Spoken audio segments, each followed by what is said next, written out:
Hey everyone, welcome back to Let's Play .hack.gu.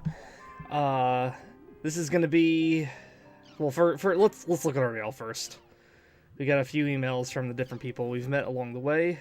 Syllabus. Say, would you like to try taking my quest with us? You may already know this, but quests are like part-time jobs for players. Basically, they are people in the world that have problems, and we help them out. Blah, blah, blah, blah, blah. Go do a quest with me.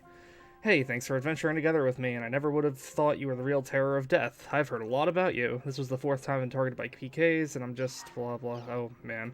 So I don't think I've mentioned it here, but I'm doing post commentary for this Let's Play, and while I was playing, I tried to give myself a little extra time for the text on screen, so I can either narrate it or I guess let people kind of read on their own, but I'm going very fast here.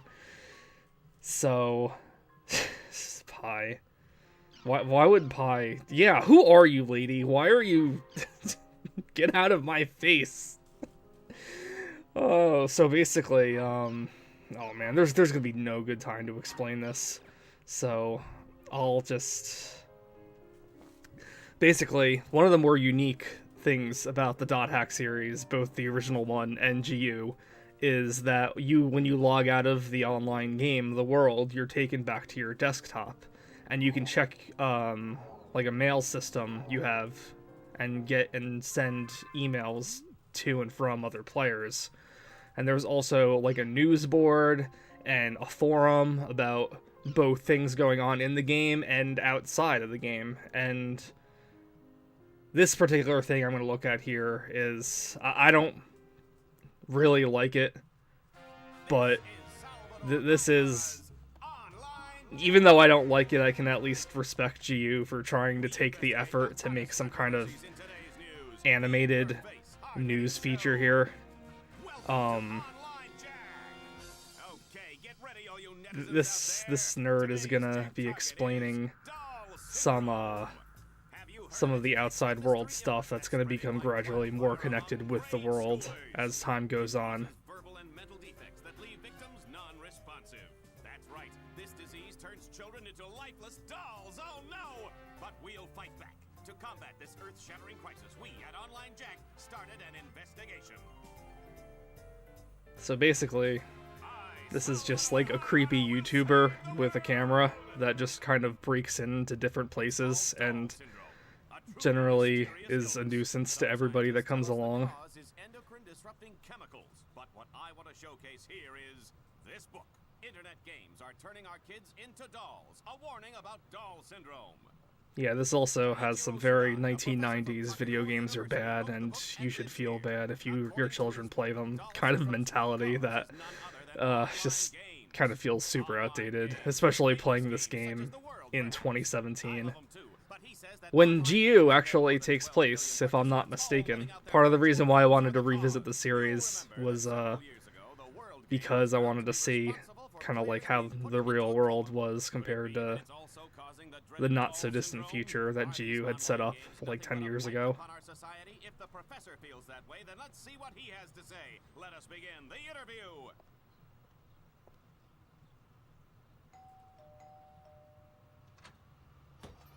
What do you want? You know how late it is? Yeah, so... Hey there, I'm the host of Online Jack, Salvador Aihara. I have a few questions about your book. Online games are turning our kids into dolls. A warning about doll syndrome. Can you believe this guy? I know, slamming the door at an interview at like midnight, unannounced. Explain yourself on camera, sir. You'll make yourself look even more suspicious. I don't have to explain myself. All I did was publish the results of my own independent research. How you say independent research? But isn't it true that your sources themselves are questionable? Not as questionable as you. Well, then prove to us that your sources are credible. If you do, we won't bother you anymore, Professor. Oh!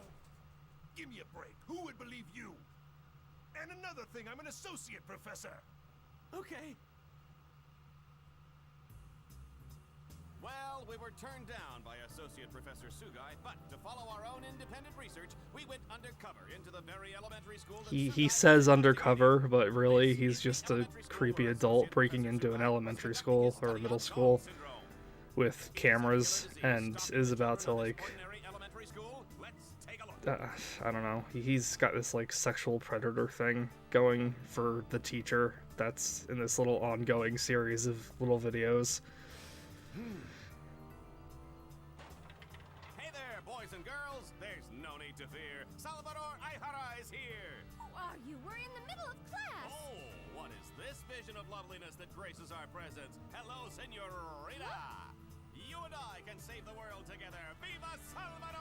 She's got a pretty good attitude. Like, who are you? We're in the middle of class. Here we are in the teacher's lounge. I haven't been to one of these since the days when I used to peep under girls' skirts. That was appropriate. If you want to film in here, you need to get permission first. But the whole purpose of the show is it's undercover. You entertainment people have no decency. You're so beautiful when you're angry. Stop that. What are you investigating? Doll syndrome. Miss Michiru Tajima, teacher of 4th grade class 1.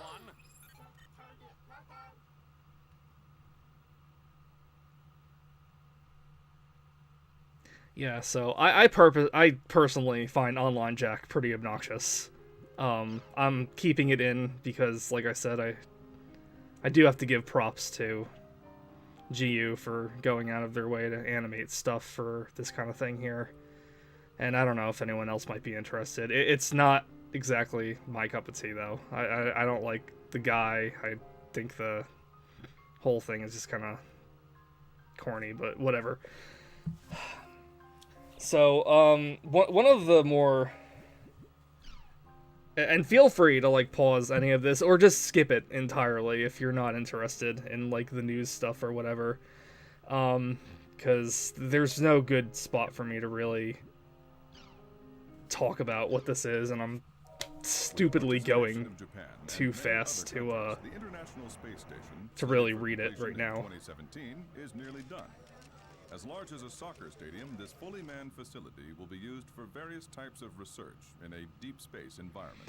So yeah, one of the I like the news and everything like that, but one of the more difficult parts, and I wouldn't even say difficult because you can just skip it all, but I guess one of the more overwhelming parts about starting Dot Hack from the beginning is that you are kind of just bombarded with a ton of news and forum posts all at once.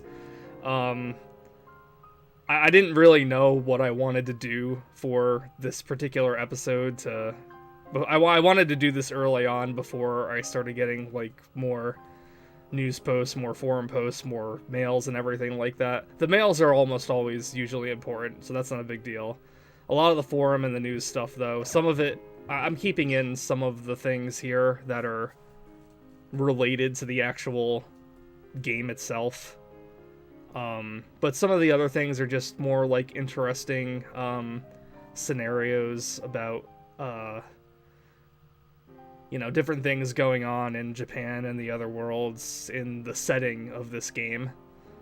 And I think it's interesting, really. I think it gives the world a little more, like, it adds to, like, world building and stuff, I think that's pretty cool. I think it's cool that they went out of their way to, like, try to make such a detailed setting outside of the game itself, even though a lot of this isn't brought up when you're actually playing the game at all.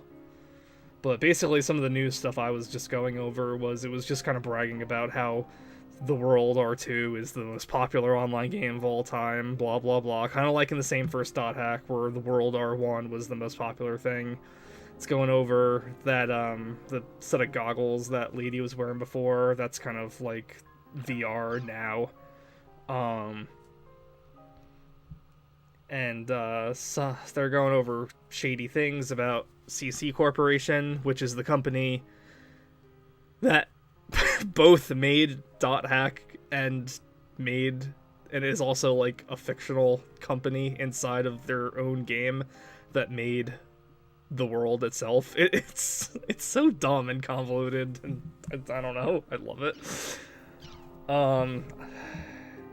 Yeah, I don't know why this is news here, but apparently PKing made it to the news.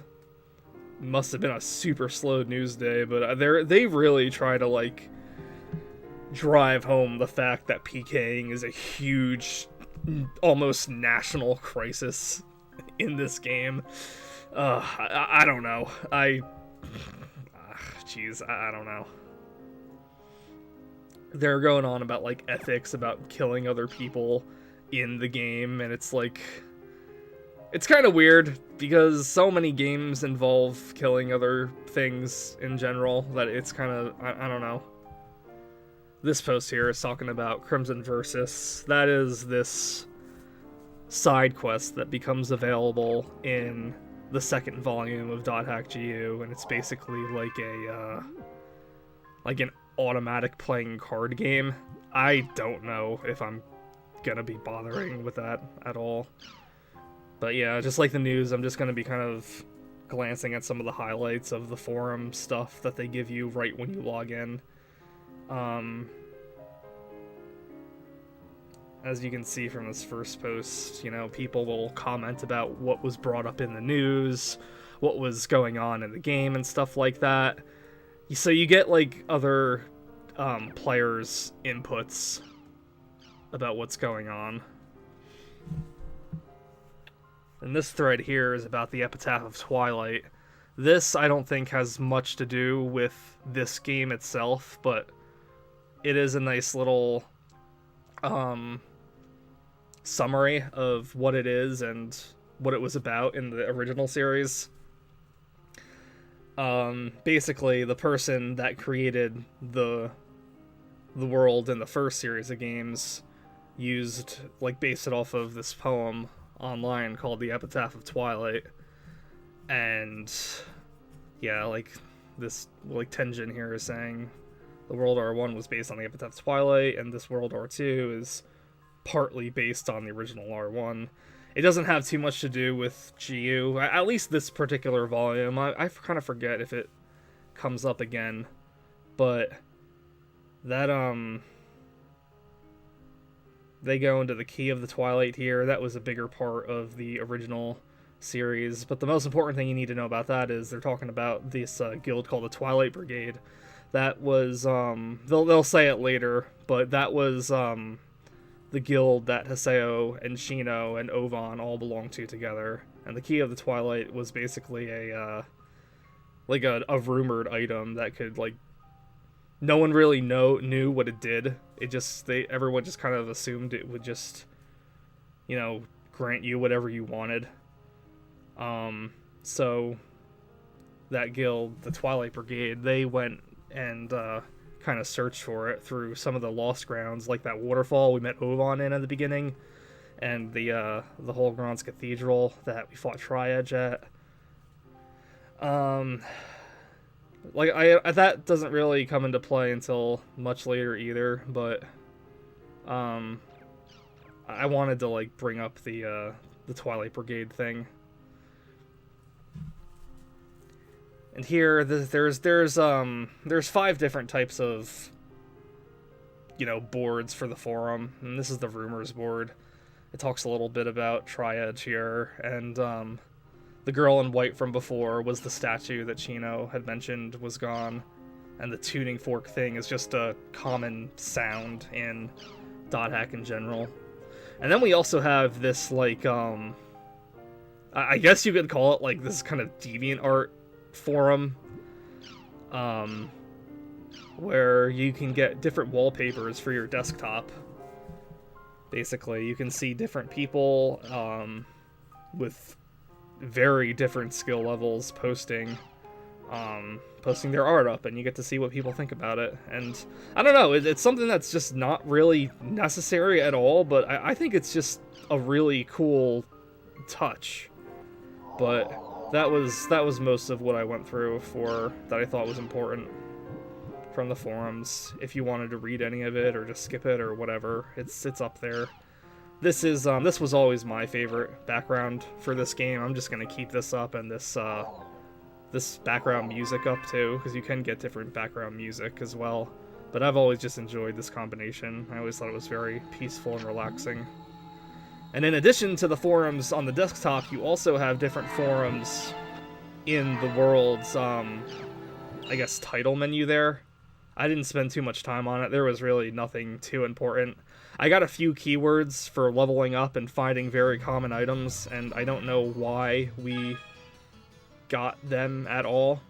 But in my list of keywords that I'm going to that I choose from to go to different areas, you'll see, you know, new on several of them that I'm just never going to go to. So I just wanted to show, hey, this is where I got those keywords from. They're just, you know, beginner keywords, and you get so many of them in this game that you get like 2 of them maybe in the first series, and here you get like, I don't know, almost 10 maybe. You get them continuously throughout the game, and I really just feel like there's no point to it, because like I said, leveling up is just super easy to do. So whatever. And on that title screen, you can also see like the background story for the world itself, which is kind of interesting. And you'll get to see descriptions of the different job classes, which I'll eventually talk about more. In fact, maybe we can talk about that a little bit on this quest, since it's pretty boring. So, in addition to like different types of areas for side quests that characters will give you, there's also this quest shop that will basically give you different kinds of rewards for some of the quests you do. These are all just little side quests. A lot of them end in opening up different features in the town, I guess. Like this guy here, he's gonna want you to go and collect a Chim Crown in the area he's sending you to, and you do that by kicking like the biggest type of Chim once you find it. But afterwards, you'll be able to go to him, and he keeps track of how many Chim Spheres you've collected throughout the game, and then he'll give you different rewards at certain parts of things. And none of them are really too important. In fact, I was kind of considering whether or not I should even go and unlock these all in the first place. It's pretty difficult to kick the king. King Chim Chim? Isn't that the huge one? Yes, Gaspard, it is the huge one. It's the king, you could say. But, yeah, you don't really ever gain anything too critical from it, and I'll be honest, you do have to go really out of your way to get all the rewards from everyone, and it's just really doesn't feel worth it. I ended up, you know, at least doing all of the quest shop areas that unlock the features, but I'm not going for, like, the max rewards you can get from them in this one. And I'm not even sure if how much I'm gonna do in volumes 2 and 3 with it either. I wanted to show it off in this one at the very least. I guess I'll decide what I'm gonna do once I get there. Guess we should start looking for places where King Chim Chim could But King Chim Chim attacks by jumping on you, so watch out. I wonder where he is. so this is the second type of dungeon that you find in this game, and it's the second of 2 different types of dungeons you'll find in the game. So, and the first one was that cavern. This is like a Japanese manor house. I don't know. Both are okay. I like the cavern a little more, just because I tend to like natural areas a little more. And these are Chim Chims. I'm not sure if I found any of these yet. This might be the first time I'm really dealing with them, but you'll find these little creatures. You know, we did do this in I think the previous episode, but we're doing more Chim Sphere collecting in this one because there's a lot of those doors, and I just kind of want to build up the my Chim Sphere collection before I run into any problems, because it'll suck if you know, go all the way somewhere and find out you're missing Chim Spheres and then have to go all the way back, just grind them up a little bit and whatever. So I did several Chim Sphere collecting little grinding sessions in here that well, I can hardly call it grinding, but I cut most of them out, so you don't have to worry about that.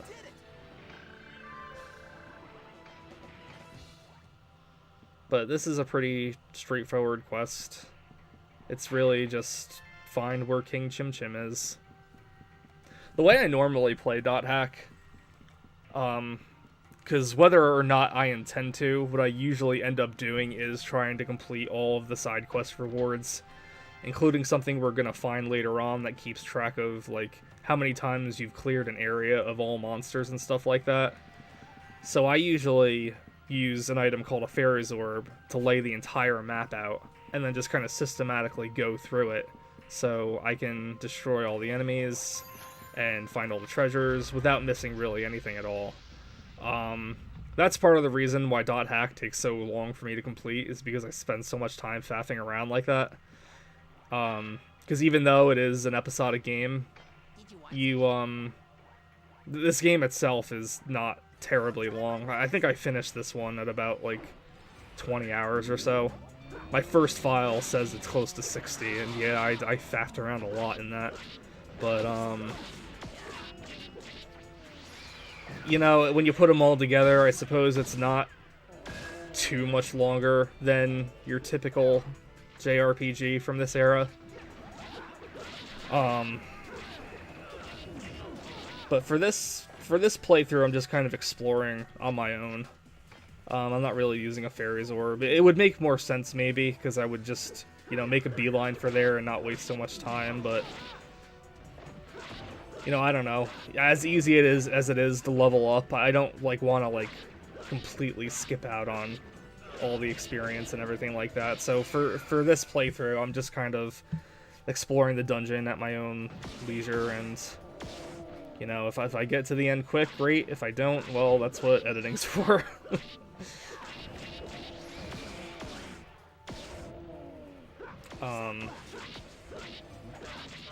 So something that kind of confused me about this game, you'll get different, I don't think we have anything right now, but you will get different items you can attach to your weapons and armor to, you know, change its effects. And, you know, you've seen it in other RPGs before. They'll have, like a elemental type attack and everything like that. And in the first series, there was always a symbol next to a monster's name that kind of said what element it is, if it did have one. They don't do that in this game. So when I was a little confused when they brought that in, because it's like, how do you know what element a monster is? And the things we just fought were called Rue somethings. Rue is the word for water in this game. You'll see that in like the water spells and things like that. So I never really played around with the elemental attack weapon things, but I'm willing to bet that if a monster name has that element in it, then that's the element it is, and that would be something that you would do extra damage to. But I've never really been good at playing around with elemental effects in games in the first place. Maybe I'll do it for defense, but I don't know. When it comes to like equipment customization and stuff like that, I'd rather just like set up characters for just general usefulness rather than something that would be more situational. So like later on, I'll give Haseo different attacks for inflicting poison on an enemy and sleep on an enemy. I think those are kind of more useful than like an element that you might run into and do even less damage against. But yeah, so this is the King Chim Chim.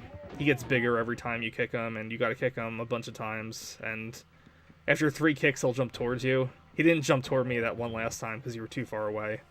So if you ever kick this guy and he's not jumping towards you, don't think that he's just not doing it. He'll do it once you get closer. But you get a ton of Chim Spheres from the King Chim Chim, and I'm kind of glad about that, because it was really bugging me that, you know, you get so few Chims for Chim Spheres each time you try to do something. But yeah, so that was the first quest. Many of the other quests go something like that. There's usually something in the area you'll need to find. I don't tackle the other, like, the other Vital Vista quests, which are the names of these little steam robots. They're the Vital Vista NPCs. But I don't do those until much later in this Let's Play.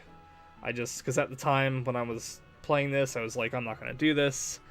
And then it just kind of annoyed me that I just had, like, new sitting on there every time I had to go complete a quest for a story reason. So, yeah, whatever.